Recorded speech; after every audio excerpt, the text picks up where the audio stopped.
All right. Well, we are live. Welcome to another episode of Sweet Stories, where we dive deep into the journeys of professionals making waves in the digital realm.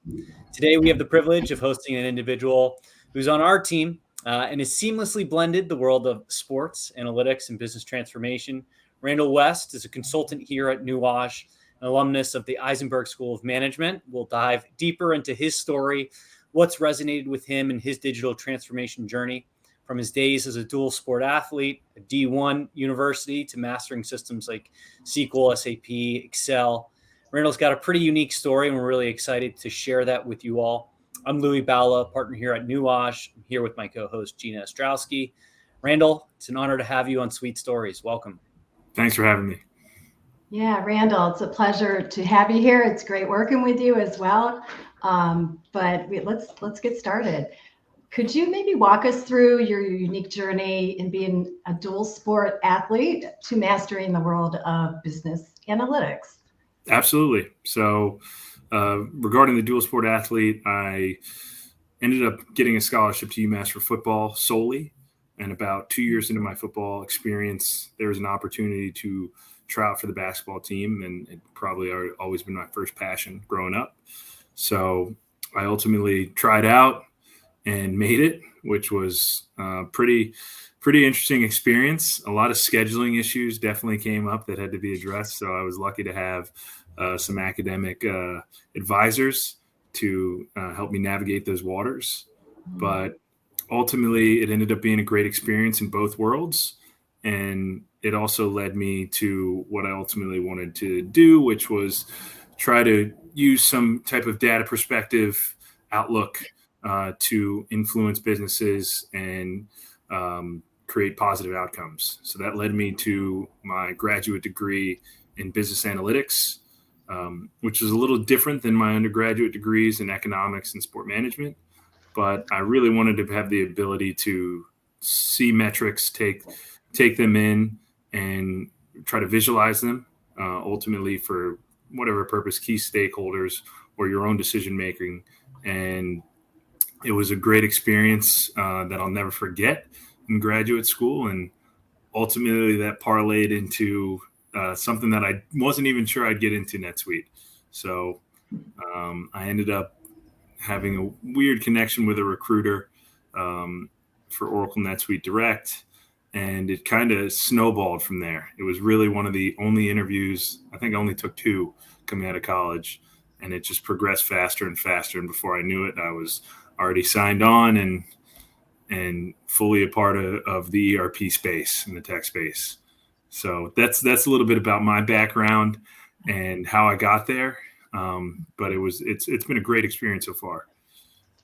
And Randall, with just sorry to cut you off, Gina, but with just the constant evolution of NetSuite as an application, and I know from experience working with you with just all these third-party applications, biggest question I think not only we have, but probably the audience has is like, somebody with your seniority, how do you keep up?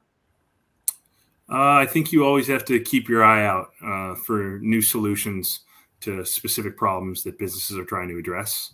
So when I was first starting in NetSuite, there were some integration requests that were handled on projects.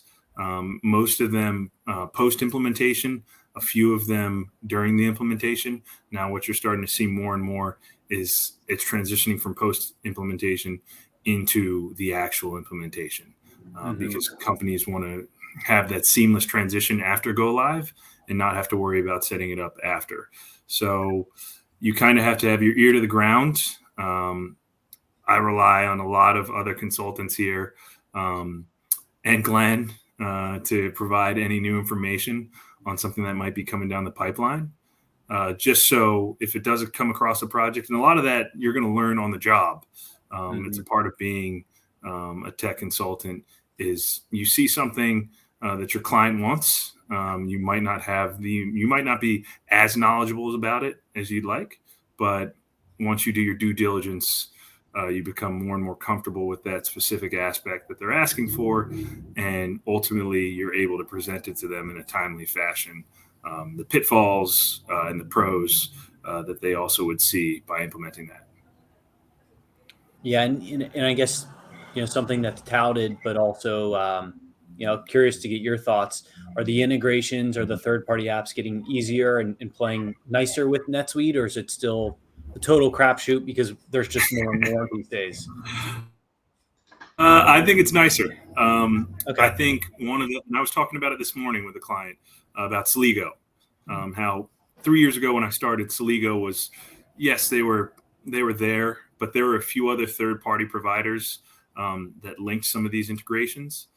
But in my 3 years, Sligo has fostered such a dynamic relationship with NetSuite, and it has, in fact, become easier and easier to connect integrations into NetSuite and set up some of that mapping so that your data flows seamlessly from whatever source you're trying to connect into NetSuite. So I think for the most part, I mean, there's always going to be new applications that come in, but I also think the support for these integrations has also taken leaps. You're seeing support teams from eBiz or ShipStation that are helping NetSuite consultants leverage the full functionality of whatever that client's trying to gain. So whereas when it was first started in integrations, when you're a new consultant starting out in the practice, there's some sort of mystery. There's some sort of shroud surrounding it. Here's the API docs. Like, good luck. Yeah, good luck. And here's the guidelines, and go ahead, go get your feet wet. But now there's many more resources to use, to utilize, so that you have it set up properly, and so that by whatever go live the first of the month, you're ready to roll, ready to hit the ground running. So you've also emphasized the importance of teamwork, Randall, in your professional journey. How has this belief shaped your approach to consulting and digital transformation? Obviously, you have some great disciplines, teamwork, all that, but tell us a little bit more, if you could. So when you're playing any type of sport in general, teamwork is one of the founding principles that you're going to learn from a young age. But as you get to college, it takes on a new meaning.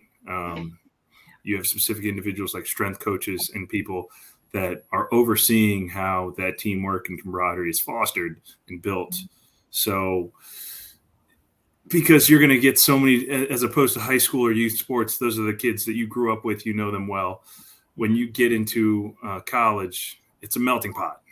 Even if you're not an athlete, there's people from much different backgrounds, different places that all have different stories. So you get pretty adept to becoming a people person per se, learning how different people operate, how they think about their core beliefs, and then ultimately how to work with them. And that flows seamlessly into consulting, because every job is going to be different. The stakeholders are going to be different.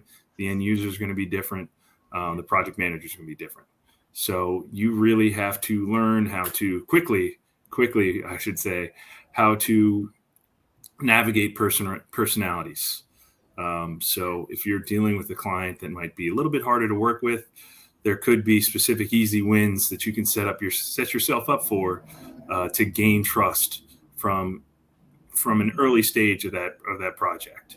And it can make life much easier. I mean, I'd love to say that every client I've ever worked with was lovely and got everything done on time in a timely fashion as according to the project schedule, but I'd be lying. That's not the case. But yeah, learning to navigate every personality that you're going to come across that project and almost be a chameleon and to connect personally with them, because undertaking the implementation is not easy for anyone.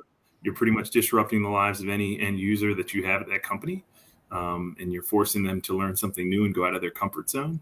So it's increasingly important to foster some of those relationships, that camaraderie, that teamwork, and that's key to having a successful implementation overall. Yeah. And Randall, I guess for the audience, you've been very modest with your career as a D1 athlete. I mean, as the quarterback for your team, I mean, everything from understanding the routes, understanding to the individual players and their personalities, egos alike. Are you looking at projects when you first engage, as kind of that 6 month, 8 month sprint? Are you focused more on those quick wins? How do you kind of personally map things out, as you go into these projects? Okay, so as I go into these projects, a lot of concern from the client side. It's almost the reverse of missing the forest for the trees. A lot of these stakeholders see a 6 to 8 month implementation as a daunting task. Mm-hmm. So, and it can be scary, and there's been failed implementations before, and usually those become increasingly expensive. So really trying to, and our project managers here and some of mine back at NetSuite Direct did a great job of breaking it into stages so that you can hit benchmarks along the way that ease the client, make it seem more attainable. So when I start an implementation, or whenever any one of my team members starts an implementation, it's really about, let's not take a look at the overview of the project, right, and all the tasks that need to get done. Let's take a look at personalization and how your business works. And then once I gather that information, then we can move on to the next thing. And then once you get enough things accomplished, then the picture usually starts to come together. And that's the same thing in college. When you're an athlete, is the coaches are not telling you to look at the full 12-game schedule. They're telling you to take it a week at a time, a day by day, practice by practice. Because once you start to look at the overall process and the overarching themes, then that can take away from what you're doing on a daily basis to reach those goals. And it almost becomes some unattainable beast that you're nervous about or always striving to succeed. So it makes it easier if you can break it into segments and goals that can be achieved, so that when you're hitting those goals, it feels great to hit those goals, and the morale stays up, and you're really starting to see that project efficiency. So that's an easier way to think about it. Very insightful. I appreciate that.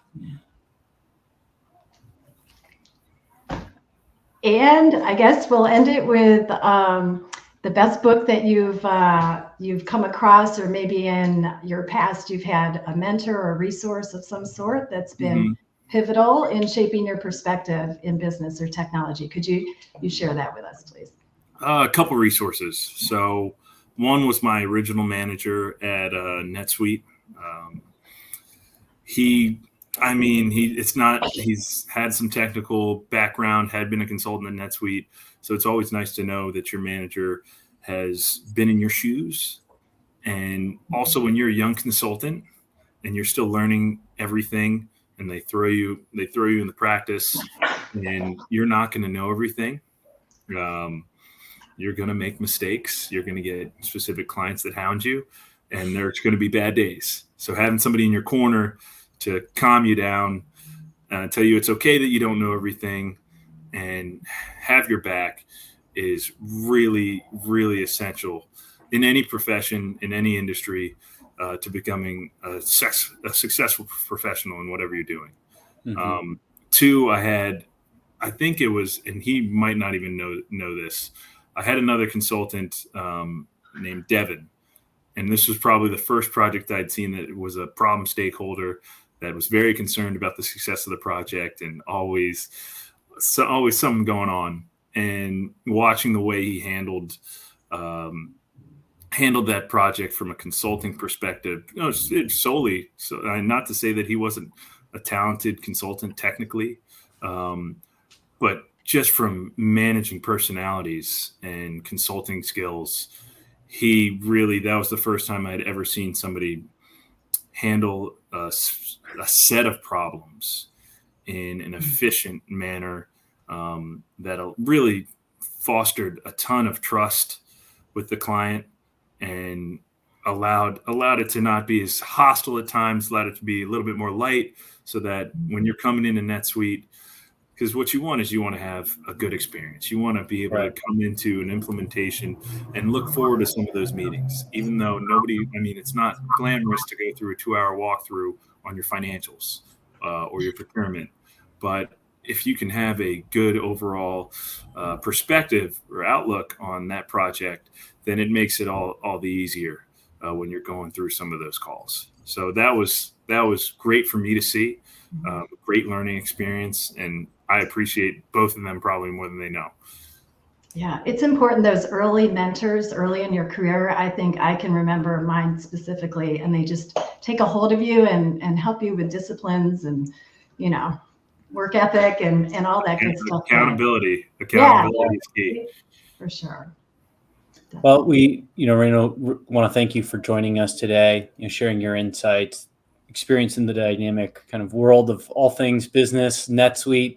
Can you tell us a little bit on what you're doing these days? Kind of give you the last word before we wrap things up?